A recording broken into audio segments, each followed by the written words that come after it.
We are instructed by Jesus not to fear wars and rumors of wars. It is scary to think about the possibility that the whole world is headed into collision, and yet I have a strange peace in my own heart with this aspect. It was written in the perfect Word of God. It is prophesied that war will come to pass. We now see 120 nations preparing for a head-on collision. Countries all over the world of all different sizes ready their intercontinental ballistic missiles, their air forces and their navies, their nuclear arsenals. Countries are preparing, but where will the first strikes break out? There are three possible scenarios for potential outbreak of World War III. I believe any one of these scenarios could pan out based on available data from the region showing troop movements on the ground and exercises that are happening right now. Two of the scenarios begin in the Middle East, while one of the scenarios starts in Asia. According to the website deagle.com, population decreases will begin in many nations throughout the world, and specifically Western nations, starting in 2016 and continuing through 2025.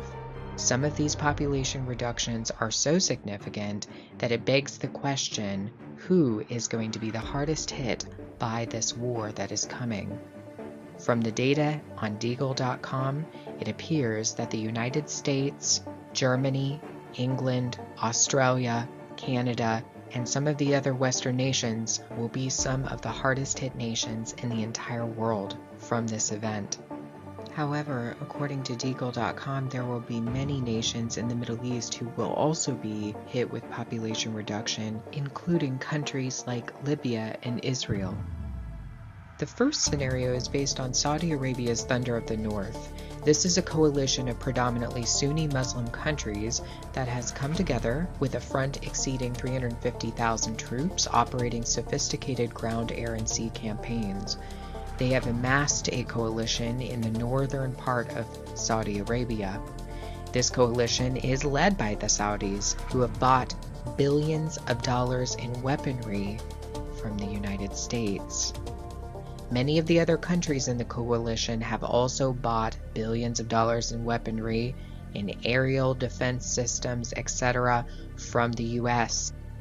This coalition does not plan to target ISIS, as the US-financed ISIS is a part of the Sunni Caliphate.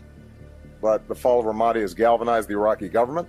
So with the additional steps I ordered last month, we're speeding up training of ISIL forces, including volunteers from Sunni tribes in Anbar province. We're speeding up training of ISIL forces, including volunteers from Sunni tribes in Anbar province.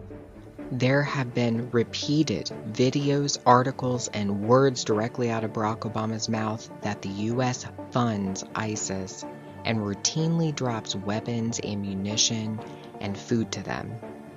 ISIS has been the time bomb for the region, a lure to bring dozens of nations into direct conflict. Who showed up after ISIS seized major strongholds in Syria and northern Iraq? Russia and Iran did, because they support Assad, who is directly threatened by ISIS. ISIS is a lure to usher in World War III. Indeed, a sectarian divide is evident in this conflict in the Middle East, with Western countries supporting Sunni actions in the region. On the map here, you can see the dark green markers representing Great Britain, who has a large presence in Jordan as well as the Aegean Sea. Germany has also stationed a naval fleet in the Aegean Sea. French troops have landed in Egypt. They were there to attack ISIS, but suddenly they're not doing that anymore. They've just taken up position in Egypt. Why? Because they're supporting this southern Sunni front that directly opposes Russia and Iran in the region. Israel, who is very close allies with Saudi Arabia, is also supporting the Sunni coalition of states planning to attack Bashar al-Assad. In fact, Israel has already attacked Damascus multiple times. There is a very real possibility for confrontation between the Sunni front in the south, supported by Western nations, and Iran, who still has planes and troops in Syria. Now, Russia has made a withdrawal, or at least that's what they claim, from Syria, because I think they know it's coming to the region. I think they understand what's about to blow up. The second scenario I call Turkey's Trident Juncture. Turkey is somewhat a dark horse and doesn't have close allies with very many nations in the region. Its government is Sunni Muslim, yet it has had rocky relations with other Sunni countries, very rocky relations. Turkey has also had very strained relations with Iran and Russia after they were responsible for downing a Russian plane that didn't violate their airspace. Turkey is one of the largest countries in NATO. It is one of the largest contributors to NATO's military capacities. Please understand that. For example, Turkey contributed the most troops and military equipment to Trident Juncture 2015 military exercise that involved 33 countries. They are indeed a very powerful presence in NATO. Turkey is not doing this by itself. It is under the strategic vision of NATO and what NATO is trying to do in the region. Turkey has also single-handedly allowed millions of Soros migrants to pass through its country without stopping them. Turkey is clearly doing the bidding of the UN in both the migrant crisis and its challenge directly to Russia. And from the words of George Bush, it is a credible United Nations that must have authority, and Turkey is being used to reach their goal, control of the Middle East.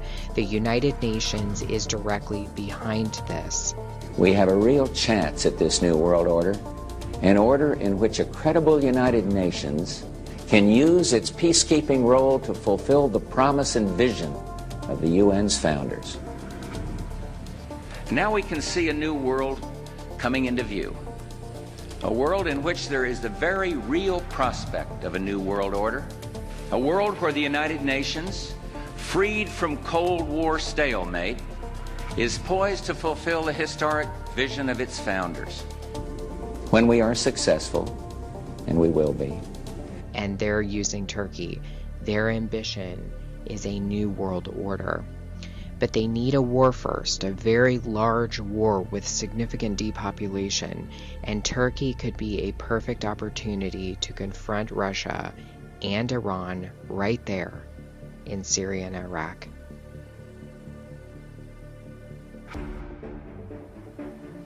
The last front that could explode and very soon is in East Asia, specifically in the South China Sea, involving several different countries, and in North Korea. North Korea launched ballistic missiles Friday local time.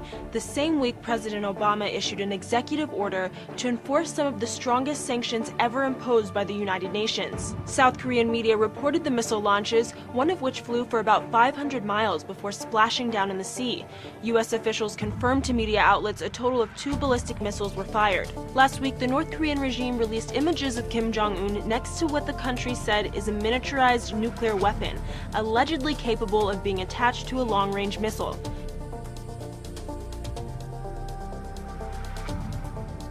While everybody brushes off North Korea as making typical threats, there's nothing new here, move on.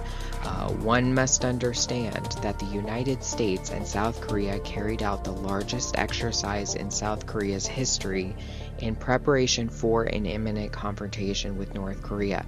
North Korea has been firing missiles. They've been threatening nuclear strikes. There has been a back and forth war of words between North Korea's Kim Jong-un and Park Geun-hye of South Korea. South Korea has amassed its forces in readiness for confrontation, while Japan is carrying out large military exercises as well, because they're right there in the region.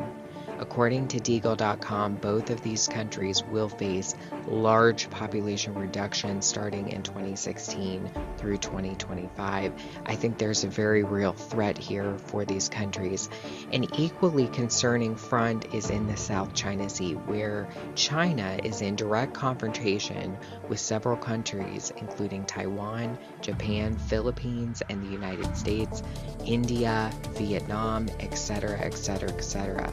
All the countries in Southeast Asia have carried out recent large-scale military exercises, all of them.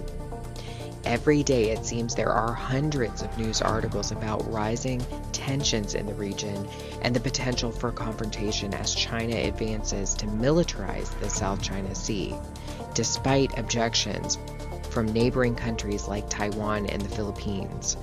There are significant natural resources to be discovered in the South China Sea, along with claiming of precious trade routes, which China is hell-bent on acquiring. Confrontation could erupt at any moment. Southeast Asia is on the edge.